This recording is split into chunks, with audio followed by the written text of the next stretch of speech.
must have been 6 or 7 when I lived in Lebanon. The country was ravaged by war at the time, and murders were common and frequent. I remember during a particular vicious era when the bombings rarely stopped. I would stay at home sitting in front of my television watching a very, very strange show. It was a kids' show that lasted about 30 minutes and contained strange and sinister images. To this day, I believe it was a thinly veiled attempt on the part of the media to use scare tactics to keep kids in place, because the moral of every episode revolved around very uptight ideologies.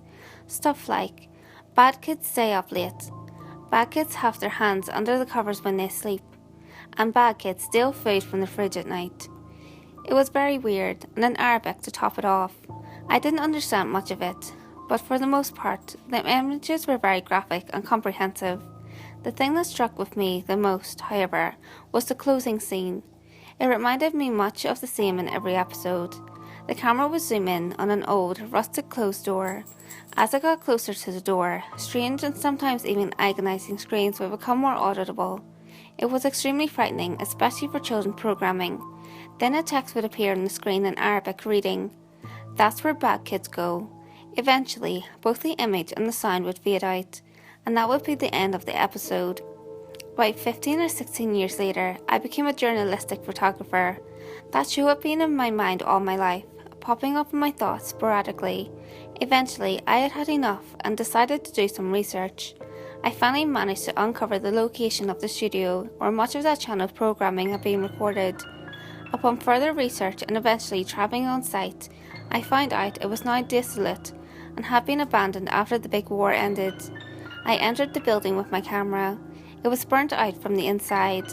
Either a fire had broken out or someone had wanted to incinerate all of the wooden furniture. After a few hours of cautiously making my way into the studio and snapping pictures, I found an isolated, out-of-the-way room. After having to break through a few old locks and managing to break the heavy door open, I remained frozen in the doorway for several long minutes. Traces of blood, feces, and tiny bone fragments lay scattered across the floor. It was a small room and an extremely morbid scene. What truly frightened me, though, what made me turn away and never want to come back, was the bolted, caged microphone hanging from the ceiling in the middle of the room.